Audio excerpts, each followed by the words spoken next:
Bonjour à tous, Stéphane Guédon. Donc je serai un peu le gentil animateur de cet après-midi. Et donc le programme, effectivement, deux tables rondes, mais avant donc on aura une première table ronde avec des personnes atteints de drépanocytose et des représentants de leurs employeurs qui pourront expliquer les personnes pourront expliquer comment la maladie a impacté leur vie, comment, à partir du moment où des mesures ont été prises en compte dans leur vie professionnelle, leur vie a pu être améliorée. Et puis on aura Madame Gaspard qui nous donnera, qui est au cœur du service des maladies rares au CHU et qui a l'habitude d'accompagner ces personnes et qui nous fera un peu une synthèse, en tout cas qui nous donnera sa vision. On aura ensuite une deuxième table ronde. Là, l'objectif de cette première table ronde, c'est vraiment de percevoir le fait que c'est pas anodin. C'est pas anodin, et si on ne prend pas les mesures qui vont permettre d'améliorer la vie de ces personnes, et bien en fin de compte, l'impact va être lourd, aussi bien dans la vie personnelle, la vie sociale, que dans la vie professionnelle. Et l'impact ne sera pas uniquement subi par les personnes, mais également par les équipes, par le service public, quelque part. Et donc, à partir de ce moment-là, on va se rendre compte qu'il est nécessaire de faire. La deuxième table ronde permettra d'identifier les acteurs qui peuvent être mobilisés par les employeurs, mais également les acteurs, parce qu'on n'a pas que des employeurs publics, on a également des acteurs de la formation, des acteurs de l'insertion, des acteurs de l'emploi, parce que la drépanocytose ne s'invite pas qu'une fois qu'on a l'emploi, elle est là, et puis il faut arriver à en tenir compte pendant tout le parcours. Mais cette maladie n'est pas si bien connue. Donc nous avons mobilisé le docteur Bernit, qui est expert de la drépanocytose et à qui on a demandé de venir nous apporter son éclairage pour qu'on comprenne bien exactement de quoi on parle, comment ça se manifeste, comment ça se traite, comment ça s'accompagne. Je vous en prie. Je vous remercie. Bonjour à toutes et à tous. Donc, je suis Emmanuelle Bernit et je suis médecin au centre de référence des maladies du globule rouge, qui englobe un peu plus que la drépanocytose au CHU de Pointe-à-Pitre. Alors, j'avais encore deux points à ajouter avant de vous laisser. Donc, vous avez vu qu'il y a un moyen, le FIPHP a souhaité qu'il y ait une vélotypie qui soit fonctionnelle pendant l'ensemble des Tours de France. Donc, alors ça vous permettra effectivement de vous reposer un peu et de lire pour ceux qui le souhaitent. Et ça facilitera aussi la rédaction d'éléments suite à nos interventions. Et puis c'est aussi l'occasion de montrer qu'en fait, on peut mettre en place des moyens de compensation qui ne sont pas forcément technologiquement si lourds que ça à mettre en place. Et puis on a également, alors il est absent physiquement, mais je sais qu'il m'entend, on a également François Cabourg, qui est un dessinateur, qui va apporter des points d'humour. La santé, là vous voyez comme quoi la santé au travail, ce n'est pas rien. Et la santé, il est basé en Martinique. Et donc il n'a pas pu être avec nous. Par contre, il nous entend actuellement et régulièrement, il est en train de travailler pour nous et il va nous envoyer des dessins. Donc je ne vais pas vous perturber pour votre intervention, mais pendant les tables rondes, on a ces dessins qui arriveront et de temps en temps, on aura des petits clins d'œil. Et alors, vu que tout le monde nous écoute, il va falloir qu'on soit un peu effectivement discipliné avec le micro pour les interlocuteurs. Et puis si vous avez des questions à poser, parce qu'on aura quand même des temps pour les questions, faites-moi signe et puis je vous apporterai le micro. Cela veut dire que je reste ici face au micro. Ou alors, je vous passe un micro sur Non, mais c'est bon. Non, c'est bon. Je vais rester. Oui, d'accord. Bon, je recommence. Bonjour. Donc moi, mon rôle est effectivement de venir vous éclairer sur cette pathologie chronique qui a de nombreux handicaps invisibles. Et je remercie vraiment les acteurs du handicap qui ont choisi la drépanocytose pour ce Tour de France du handicap invisible, et assez fière que cette intervention sur la drépanocytose se déroule en Guadeloupe. Donc c'est effectivement une maladie chronique qui ne concerne pas que l'adulte. Les premiers signes démarrent à l'âge de 6 mois. Mais bien sûr, ici, nous allons nous intéresser à ce qu'elle implique dans la santé au travail et dans la vie familiale et sociale. Après quelques mots d'épidémiologie, quelques chiffres. C'est toujours important de resituer l'importance d'une pathologie. Je vous exposerai les différentes complications en lien avec un tout petit peu de physiopathologie qui va faire appel à vos connaissances de la seconde et de la première.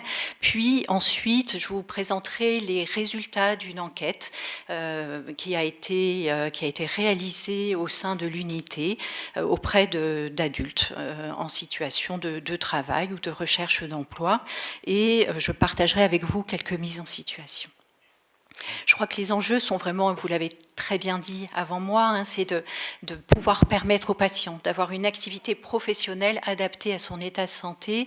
Et pour cela, il a besoin d'un travail collaboratif, non seulement entre son médecin référent, mais le médecin du travail et les différents intervenants dans son travail, que ce soit l'employeur, les DRH et les intervenants psychosociaux.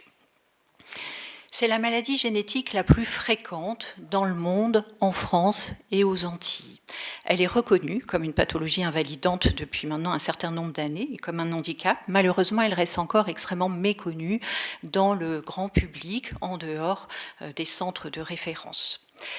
Il s'agit d'une maladie génétique qui touche l'hémoglobine. L'hémoglobine, c'est notre transporteur d'oxygène au sein du globule rouge et qui donc doit être distribué dans l'ensemble de l'organisme.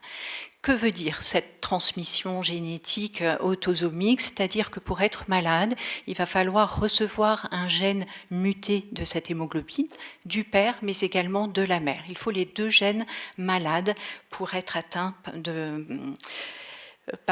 drépanocytose. En revanche, il existe plusieurs mutations différentes et donc il y a plusieurs génotypes différents. Comment elle est survenue? On pense qu'elle est survenue il y a à peu près 2000 ans et qu'elle était une adaptation de survie aux populations face au paludisme. En effet, les hétérozygotes étaient plus résistants au neuropaludisme dans l'enfance et donc ils avaient le temps de grandir, d'être adolescents, jeunes adultes et de pouvoir à leur tour avoir une décédance, même si cette pathologie ne les protégeait pas complètement du paludisme. Actuellement, il y a entre 300 et 500 000 nouvelles naissances chaque année dans le monde, dont les 2 tiers sont en Afrique. Cette pathologie est devenue vraiment ubiquitaire, donc elle part des régions du globe où le paludisme était très important, et est devenue ubiquitaire par la traite des êtres humains à partir du XVIe siècle. Actuellement, elle continue d'être de plus en plus distribuée dans les pays occidentaux sur les flux migratoires essentiellement économiques des pays du sud vers les pays du nord. En France, on n'a pas de chiffre exact encore, entre 20 000 et 40 000 patients. Ça vous montre un peu le flou qu'il existe sur... on sait qu'il y a encore des patients qui ne sont pas diagnostiqués, tous n'ont pas la même sévérité. Donc 20 000, 40 000 patients, la moitié sont concentrés en Île-de-France et on pense que la moitié est adulte. On a 2 populations différentes et je vous dirais juste un mot sur cette population pédiatrique qui a pu survivre dans nos pays occidentaux avec un système de santé adapté à leur pathologie parce que cette pathologie a été dès la plus petite enfance émaillée d'absentéisme qui se poursuivent à l'adolescence et dans les formations des jeunes adultes. Et qui dit un emploi harmonieux adapté à une pathologie dit avant ça une formation, une capacité d'avoir pu être formé et scolarisé auparavant. En France, elle touche surtout les afro-descendants, SS et SC, mais elle va toucher toutes les populations du pourtour méditerranéen, de la péninsule arabique, de l'Inde également. Et depuis novembre 2022, le dépistage néonatal est devenu systématique, obligatoire en France. Il n'est pas encore mis en place dans toutes les régions. Novembre 2022, ça fait 1 an. Il faut du temps pour organiser, pour que les laboratoires s'organisent. Mais c'est une chose faite. Et là encore, j'insiste sur le fait qu'en Guadeloupe, ce dépistage systématique est en place depuis 1984. Donc, nous sommes là encore très précurseurs dans ce diagnostic. En Guadeloupe, 12% de porteurs, donc environ 120 couples à risque par an que l'on voit au centre. 10 à 20 nouveau-nés drépanocytaires naissent et sont pris en charge. On a une file active sur tout l'archipel de la Guadeloupe qui est entre 1000 et 1100 adultes, donc 70% ont plus de 18 ans. Juste pour vous donner un chiffre sur l'impact de la pathologie, au CHU de Guadeloupe, qui est de Pointe-à-Pitre, 400 patients ont été hospitalisés en 2019, ce qui correspondait à plus de 700 séjours. Donc certains patients ont été hospitalisés plusieurs fois. Un mot de physiopathologie pour que tout le monde comprenne bien de quoi on parle en fait. Donc cette hémoglobine mutée que vous voyez ici va en conditions désoxygénées pouvoir polymériser, alors que normalement notre hémoglobine, notre transporteur d'oxygène, reste en pelote au sein du globule rouge. Lorsqu'elle polymérise, elle va obliger le globule rouge à se déformer en faucille, d'autres disent banane ou en croissant de lune, c'est assez poétique pour une pathologie très invalidante, alors que chez quelqu'un qui n'a pas d'hémoglobine mutée, vous voyez que ces pelotes sont dans un globule rouge rond, hydraté, qui est capable de se déformer même dans les tout petits vaisseaux. Donc, cette déformation du globule rouge va pouvoir s'agglutiner dans des petits vaisseaux, les capillaires et les vénules, et notamment dans des zones d'intersection, provoquer des bouchons, et ça provoque deux choses. Une destruction des globules rouges, donc une hémolyse qui conduit à une anémie. Ce sont des patients qui ont des anémies plus ou moins profondes et qui vont aggraver leur anémie en aiguë. Une obstruction qui, on va y revenir, provoque ces fameuses crises vaso-occlusives dont vous avez, je pense, entendu parler, qui sont essentiellement osseuses et extrêmement douloureuses, on va y revenir, et un état pro-inflammatoire. À l'âge adulte, on a différents génotypes et donc différents tableaux de sévérité. Un mot sur les hétérozygotes. Je vous ai dit, un hétérozygote n'est pas malade, il est porteur. Certains hétérozygotes manifestent quand même certains signes de la maladie en conditions extrêmes, en plongée sous-marine ou en altitude. Donc il faut le savoir, il faut nous les adresser pour d'abord chercher une autre cause d'aggravation et pour en faire le bilan. Et on a deux grands groupes, les SS et les S-bêta-0, qui sont les plus malades depuis l'enfance, les plus anémiques, ceux qui vont faire le plus de vaso-occlusion douloureuse, donc ces crises aiguës douloureuses osseuses. Et à côté, vous avez les SC et les S-bêta+, qu'on dit de phénotype plus modéré, moins malade, et qui en fait développent une maladie qui est différente. Certains vont pouvoir avoir une maladie qui ressemble à celle des SS et des S-bêta-0 avec des grosses crises, d'autres non, mais développent ce qu'on appelle une hyperviscosité. Ils n'ont pas d'anémie, ils ont 12 grammes, 13 grammes. Donc quand on vous marque sur un dossier de MDPH qu'il n'y a pas d'anémie 12 grammes, ça ne veut pas dire que le patient va bien. Il n'y a pas que l'anémie qui provoque les crises et qui provoque la vaso-occlusion. Chez les SC et les S-bêta, c'est la structure du globule rouge en l'absence d'anémie qui va provoquer des signes essentiellement oculaires, ORL, des céphalées, des vertiges qu'il faut prendre en charge par des saignées. Donc, ce qu'on connaît en général le mieux sont les complications aiguës de la drépanocytose et ces fameuses crises douloureuses dues à la vaso-occlusion. Ce sont des douleurs d'ischémie, d'intensité, de localisation, de fréquence extrêmement variables d'un patient à l'autre. Vous ne pouvez pas nous demander chaque patient a son histoire et a sa gravité qui lui est propre. Elles sont très fréquentes chez certains et beaucoup plus rares. Et ce qu'il faut savoir, c'est que lorsqu'elles sont intenses, le patient sait et repère le moment où il doit venir à l'hôpital pour une hydratation intraveineuse, pour des traitements antalgiques par palier 3 et parfois pour des transfusions. Mais à côté de ce qui est visible, ça c'est l'iceberg de ces crises vaso-occlusives, vous avez toutes les crises vaso-occlusives traitées à domicile par le patient, seul, parce que les adultes se connaissent bien, avec l'aide de leur médecin traitant, parfois avec notre aide au centre de référence, on les voit en consultation, ils repartent à la maison, et parfois avec une équipe d'infirmières à la maison pour les hydrater et introduire les traitements qu'il faut. Je vous ai mis un petit témoignage d'une jeune femme de l'unité qui a des mots très forts pour décrire ses douleurs. J'ai l'impression que mes os se brisent, que quelqu'un monte sur mon corps avec un rouleau compresseur. D'autres parlent d'hommes invisibles qui les torturent dans le noir ou de marteau-piqueur. Donc ce sont vraiment des mots extrêmement forts pour des douleurs qui sont, je pense, épouvantables. Ces crises vaso-occlusives vont pouvoir induire donc une fatigabilité, un absentéisme et des préjugés sur leur efficacité professionnelle.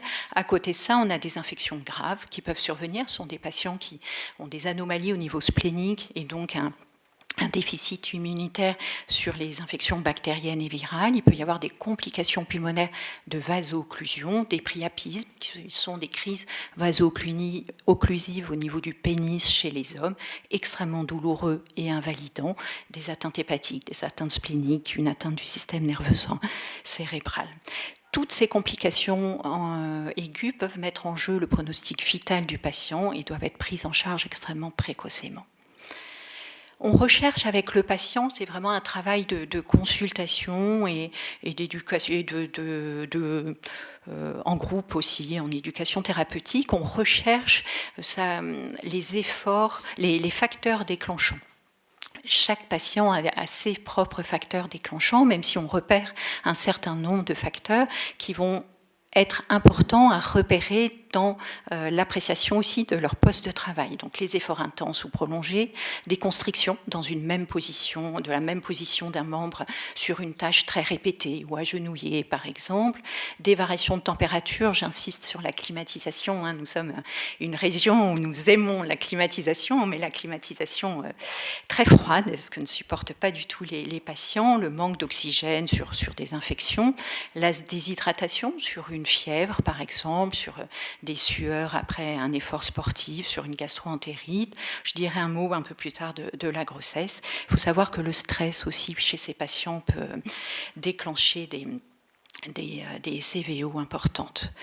À côté de ces manifestations aiguës, vous avez une pathologie qui va, sur la vaso-occlusion et sur l'inflammation au niveau des vaisseaux, va détruire les organes, là encore, de façon très différente et dont la rapidité d'évolution est très différente d'un patient à l'autre, mais parfois qui démarre dès l'enfance. On a des néphropathies qui démarrent dès l'âge de 8 ans, des atteintes rétiniennes sévères qui démarrent également dès l'enfance, des ostéonécroses, donc c'est vraiment la destruction d'une grosse articulation sur des infarctus osseux répétés, sur les crises qui peuvent là encore survenir dès l'enfance. Tous les organes absolument peuvent être touchés. Un mot sur la douleur qui est non seulement aiguë sur ces phénomènes, mais qui chez l'adulte a tendance à s'installer et à devenir chronique à force d'événements aigus, douloureux, répétitifs. Dans une étude ESCAPADE qui a été publiée en 2018, elle est rapportée dans plus de 50% du temps chez les patients adultes qui pourtant travaillent, élèvent leurs enfants et essaient de mener une vie la plus normale possible. Et elle a plus d'impact sur la qualité de vie, d'après eux, c'était un interrogatoire, que les autres complications d'organes. Elle induit un retentissement psychique, avoir des crises vaso-occlusives qui surviennent de manière brutale, sans qu'on arrive à sentir le moment où elle arrive, parfois de manière extrêmement répétée, avec parfois des décès de jeunes dans la famille qui vous ont précédé, donne une angoisse de mort qui est souvent au premier plan avec des troubles de sommeil, un syndrome qui peut aller jusqu'au syndrome anxio-dépressif, et induit des consommations importantes, parfois chroniques, dentalgiques, qui peuvent interférer avec la vie socio-professionnelle et familiale. Je vous l'ai dit, cette variabilité est non seulement inter-individuel, chaque patient est différent, mais également intra-individuel. C'est-à-dire qu'un patient va pouvoir expérimenter pendant une période de sa vie une acutisation de sa pathologie, avec beaucoup de CVO, des CVO sévères, hospitalisés, des dégradations de fonction d'organes, et avec à un moment donné la maladie qui se calme et qui redevient à peu près stable. toutes ces complications chroniques et aiguës vraiment nécessitent un accompagnement, qu'il soit social, professionnel et médical, qui soit vraiment individualisé. On parle beaucoup maintenant de médecine intégrative et individualisée en médecine, mais là, ça dépasse vraiment la prise en charge médicale. Car en médecine, on n'a pas tant de solutions que ça sur le plan des traitements de fond. On a une grande molécule qui marche très bien, qui est maintenant bien connue depuis plus de 40 ans. Vous avez 2 médicaments commercialisés, le cyclosilidréa, c'est exactement la même molécule, dont l'effet attendu est de produire de l'hémoglobine fétale qui va empêcher l'hémoglobine S de polymériser et donc qui va réduire l'hémolyse, réduire l'anémie, hydrater ce globule rouge qui va arrêter d'être détruit dans les petits vaisseaux. Tous les patients ne répondent pas à ce traitement. Il y a à peu près 60-70% des patients qui répondent. Et il y a parfois des effets secondaires de ces molécules qui nous empêchent de les mettre à bonne dose chez les patients. Et il faut les surveiller par des prises de sang régulièrement. Comme autre grand traitement de fond, on a ce qu'on appelle des programmes transfusionnels. Ce sont soit des transfusions simples, soit chez certains patients, des échanges transfusionnels pour abaisser le plus possible leur hémoglobine S.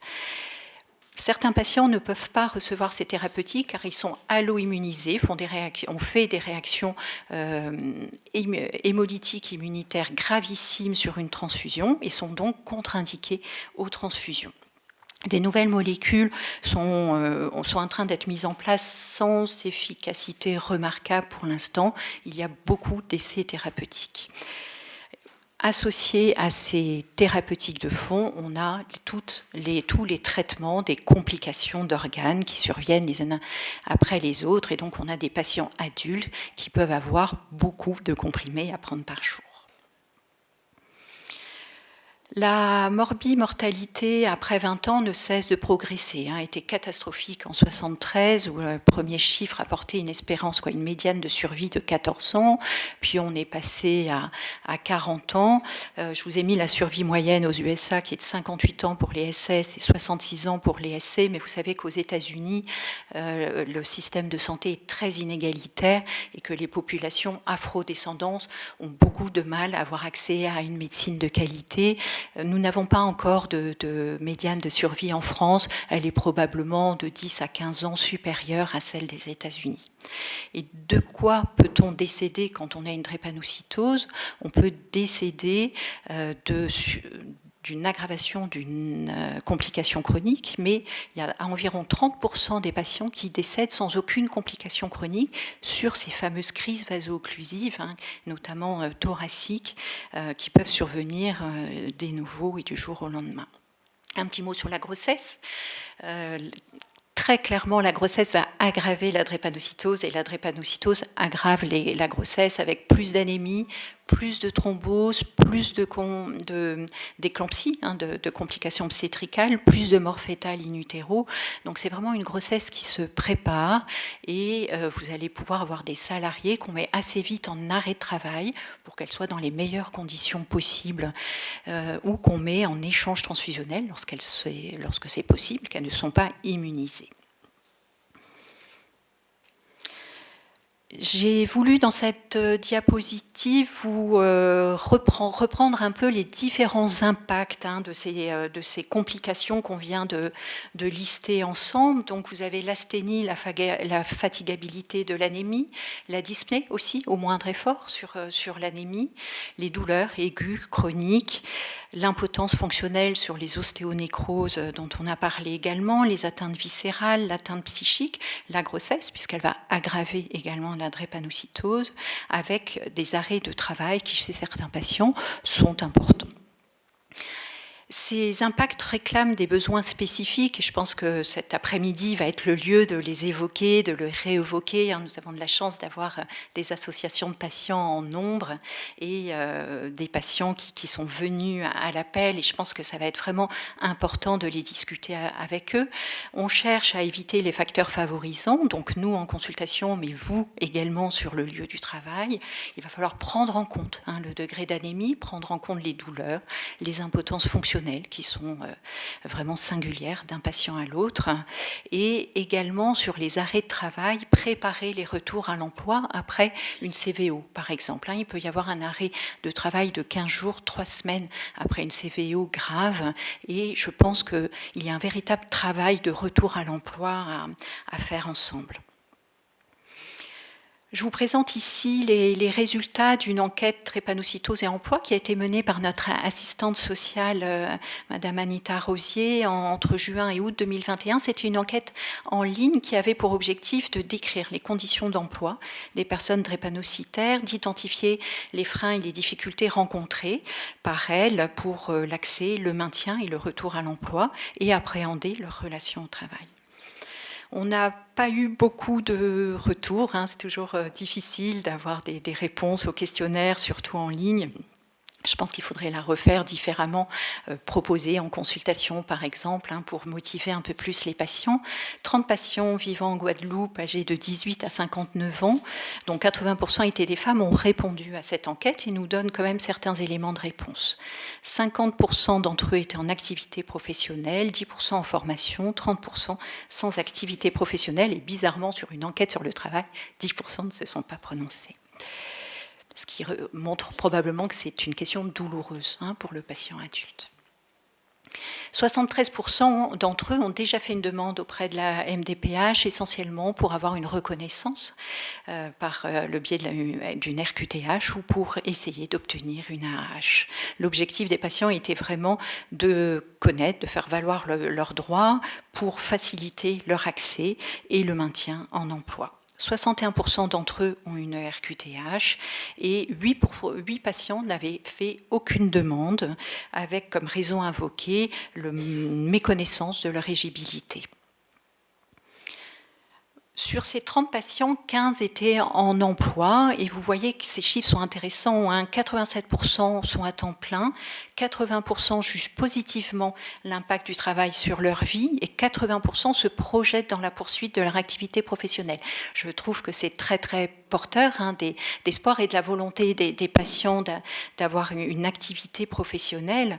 En revanche, si 13% des employeurs étaient informés de la situation de handicap de leur pathologie, vous voyez que sur les 11 patients qui ont répondu, seulement 6 trouvent que cette information de leur employeur a été corrélée à une prise en compte de leurs difficultés. Donc il y a vraiment encore un travail à accomplir ensemble.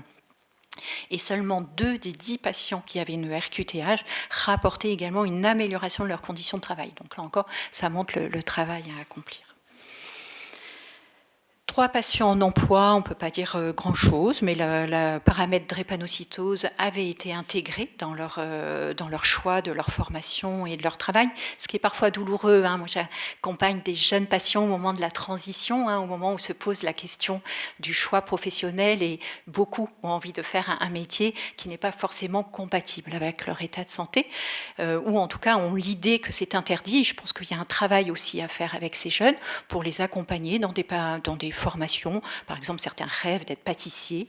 C'est vrai que c'est difficile, mais je pense qu'on peut réfléchir à les accompagner dans leurs désirs. Pour 2 patients, la maladie était perçue comme un frein à leur future insertion professionnelle. Pour les 9 patients qui étaient sans activité, 8 étaient en recherche d'emploi, 6 en chômage longue durée. Et pour 7 patients, la maladie était perçue comme un frein à leur recherche d'emploi sur la réticence des employeurs, mais également sur leur fatigue. Donc là encore, je pense qu'on ne les accompagne pas assez dans cette recherche. Tous, qu'ils travaillent, qu'ils soient en formation ou en recherche d'emploi, réclament, demandent un accompagnement plus actif, plus effectif. 2 témoignages. Donc le premier sur l'absentéisme, c'est tiré d'un blog, mademoiselle.com, sur une patiente qui témoigne de sa vie d'absentéisme dès sa petite enfance. On en a parlé, le fait que cette maladie est invisible de l'extérieur et qui résulte d'un état de fatigue permanent qui peut restreindre vraiment leur vie sociale, familiale et professionnelle, avec cette patiente qui insiste insiste sur son entourage, hein, non seulement familial, mais également social, puisqu'elle a été aidée dans sa formation. Un deuxième témoignage d'une patiente qui a perdu son travail suite à une grave crise de drépanocytose. Je ne vais pas plus de détails.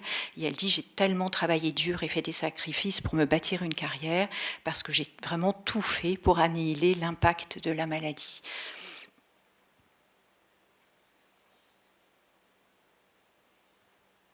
Alors, je voulais vous proposer 2 mises en situation pour vous faire un petit peu réagir. Donc d'abord, l'histoire de Madame A, c'est des histoires récentes, hein, des 3 derniers mois, qui est drépanocytaire SC, âgée de 27 ans, qui a repris ses études pour être conseillère d'orientation en collège. Elle est SC, donc vous l'avez dit, hein, l'anémie n'est pas au premier plan, elle a 10-11 grammes, ce qui est presque normal pour une femme, mais elle est asthénique, elle a des atteintes neurosensorielles invalidantes, à type de vertige et de céphalée, elle a des douleurs de CVO qui sont plutôt pas très fréquentes, une grande anxiété parce qu'elle a perdu un jeune frère de drépanocytose. Cette jeune femme a réussi à une scolarité réussie malgré tout, elle a bénéficié d'un tiers-temps pendant ses formations, elle a une reconnaissance d'adulte handicapé et un entourage familial qui est très aidant. Elle m'appelle parce qu'elle est en stage. On est au mois d'octobre, hein, donc son stage a démarré en septembre. Elle a plus d'1 heure de trajet, des journées complètes sur 3 jours, lundi, mardi, jeudi, puisqu'elle est en formation le reste du temps. Et ces journées se déroulent de 7h à 17h. Elle a bien un bureau personnel, mais sans possibilité de repos, avec des sollicitations permanentes. Et pas d'infirmerie. Donc j'aurais aimé que vous réfléchissiez un peu à ce que vous pourriez lui proposer sans forcément en parler, avant que je vous donne la demande très précise de la patiente et qu'on envisage ensemble ce que vous pourriez lui proposer.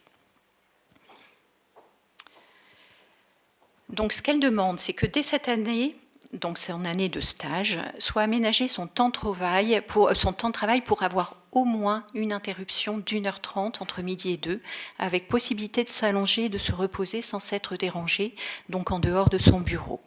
Et pour sa prise de poste ultérieure, pour l'année prochaine, une diminution de son temps de trajet, hein, qui est important actuellement, même en Guadeloupe, ils peuvent être importants, un aménagement donc de son temps de travail avec la même demande sur une période de repos, et un local pour pouvoir bénéficier de ce repos, avec aussi une demande de maintien en Guadeloupe pour pouvoir profiter et bénéficier de l'aide de ses aidants familiaux qui sont très très présents. Elle a vraiment un sentiment de ne pas être entendue par les acteurs qu'elle a sollicités. Donc, je me rends compte avec les présentations d'introduction de cette table ronde que moi-même, en tant que médecin d'un centre de référence, je suis très ignorante en fait de tous les services qu'on peut solliciter, hein, pour aider le patient en situation d'emploi ou d'accès à l'emploi. On a bien sûr une assistante sociale dans le service, dont c'est le métier, mais c'est vrai que je pense que c'est important que nous aussi on comprenne bien, hein, les leviers qu'on peut lever ensemble. Est-ce qu'il aurait fallu effectivement mettre en place un groupe de travail avec le médecin du travail, la patiente, et quels acteurs ? Comment organiser la suite en termes de lieu de repos? Est-ce que c'est possible dans un collège, dans un lycée? Je n'en sais absolument rien. Et le maintien sur le territoire de la Guadeloupe me semble majeur pour elle. Est-ce que j'ai combien de temps encore? Oui. Est-ce que je vous présente la situation, la deuxième situation? Non, on avance? Bon, elle était, elle était, voilà, je pense que celle-ci était vraiment très très symptomatique et je pense va susciter déjà beaucoup de discussions entre nous. Donc je finis sur le plan professionnel. Ce qu'il faut au niveau du patient, c'est bien se connaître, bien connaître la maladie, et on continue de travailler avec les patients dès l'enfance, hein, pour qu'ils deviennent acteurs de sa pathologie, qu'ils puissent adapter son choix professionnel à son profil de santé, avec une nécessité de formation adaptée. Et effectivement, nous, il faut qu'on arrive à repérer lorsque l'entourage est défaillant pour pouvoir augmenter les aides autour du patient. Il doit connaître bien sûr les mesures existantes et travailler avec les associations et avec les patients experts qui ont un véritable rôle auprès des autres patients dans une pathologie. Et pour la société, je pense que c'est très important, et cette journée le montre, c'est de continuer à former et informer les employeurs, les collègues et la population générale, d'augmenter ces reconnaissances de statut de travailleur handicapé, encore faut-il que le patient le demande, et d'augmenter, je crois, vous l'avez dit, des postes disponibles dans les administrations et les entreprises, et si nécessaire, effectivement, voir quelles allocations peuvent être mises en place, et pour vous, continuer à travailler avec les associations de patients qui sont bien représentées et à qui je vais laisser la parole. Nous devons également continuer de former les professionnels de santé dans la fonction publique comme dans les entreprises, qu'ils soient médecins de MDPH, médecins du travail, infirmières également, et j'en profite pour vous faire une annonce sur un e-learning. Bon, là encore, l'initiative vient de chez nous, de la Guadeloupe, mais qui est sur tout le territoire national, à destinée des professionnels libéraux de santé, non seulement les médecins généralistes, mais également les infirmiers, les pharmaciens, et on espère pouvoir l'ouvrir aux kinés, aux psychologues, et pourquoi pas imaginer certaines capsules sur le monde du travail. Donc ce n'est pas une conclusion, mais plutôt une ouverture sur les tables rondes qui doivent nous aider à travailler ensemble pour faciliter ce parcours professionnel des patients drépanocytaires pour une égalité des chances, une vie professionnelle épanouie et un maintien en santé. Et je pense qu'il faut qu'on augmente notre coordination entre notre unité médicale et vous, collaborer avec le pôle autonomie Guadeloupe et construire probablement des outils spécifiques pour les patients drépanocytaires, aider des associations de patients, aider des patients experts et pourquoi pas imaginer également des protocoles d'intervention, aussi une complication aiguë survient dans l'établissement par exemple. Je vous remercie de votre attention et je remercie les différents acteurs qui sont très très présents sur cette question du travail.